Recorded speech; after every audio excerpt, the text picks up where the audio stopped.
Hello and welcome to Gravitas Plus. I'm Palki Sharma Upadhyay. The year is 2022 and India is celebrating 75 years of independence. 75 years ago, the British left India and we became free. Or did we? Would you say we are still colonized in our minds? Would you say our decision making is 100% free of biases and inferiority complex even? Would you say our choices are still very British or Western?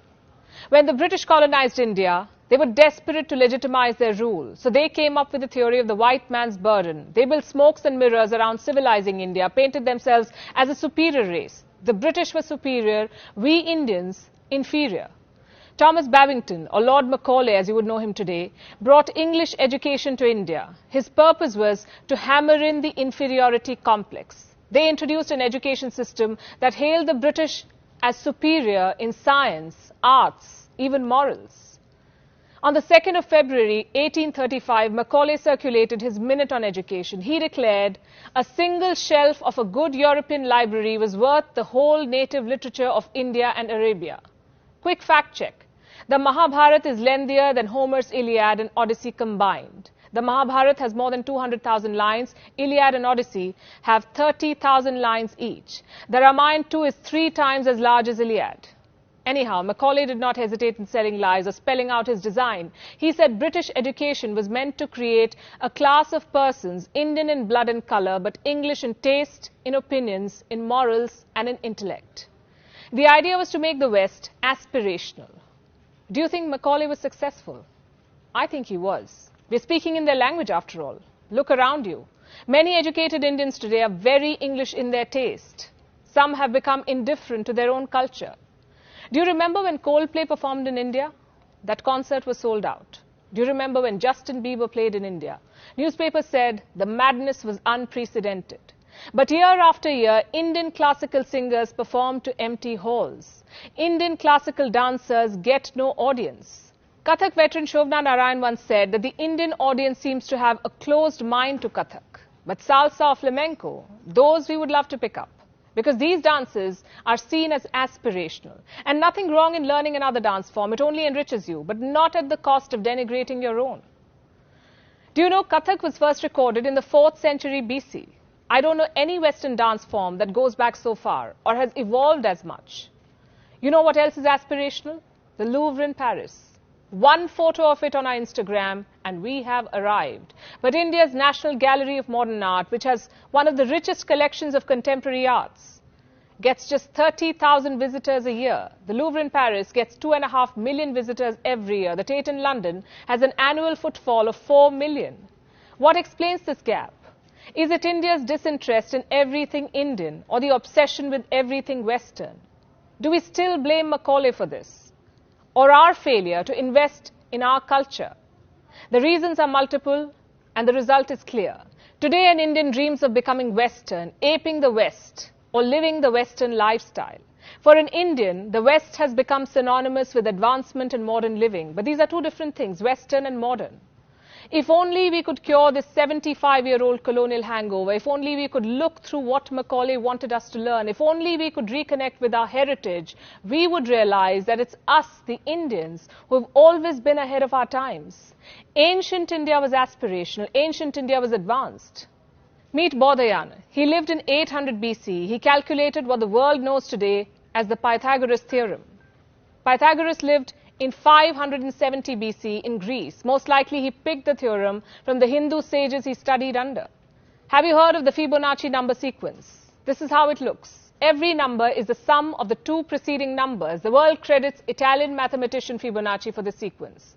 But an Indian sage named Hemchandra wrote it long before Fibonacci. And Hemchandra was not the first, by the way. An Indian mathematician named Gopala studied these numbers long before Hemchandra or Fibonacci.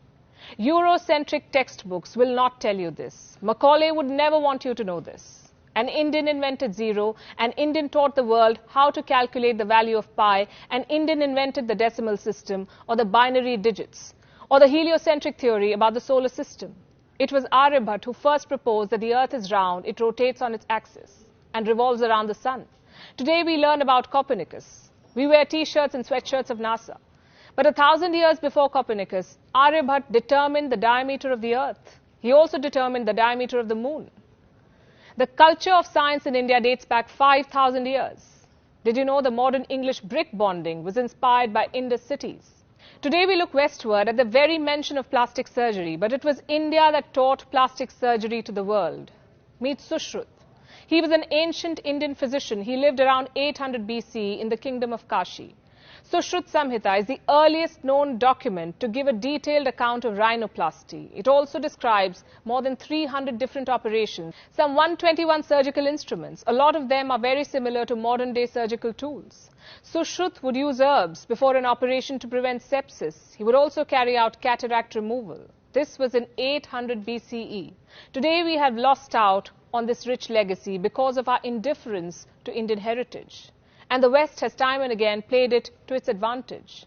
In the early 1990s, two American researchers staked a claim to the US Patent and Trademark Office. They said they discovered the healing properties of turmeric or haldi. These researchers were given the patent in 1995. Now here's what's funny. Indian households have been using turmeric paste on wounds for ages, but somehow we never filed a patent. Around the same time, a US company applied for another patent. This was about using neem as a pesticide, again something Indian farmers have known for ages. This patent too was granted. Do you think there is a lesson in all of these stories? I would say there is. The world we live in will always have false claims. History will always be Eurocentric. There will always be sharks stealing ideas and innovations. But if we don't reconnect with our rich heritage, we would continue to be fooled by Macaulay and company. We will continue to believe that Indians are inferior. The world won't remind you that the Industrial Revolution that started in the West was powered by the cotton gin, and that the machine was invented in India.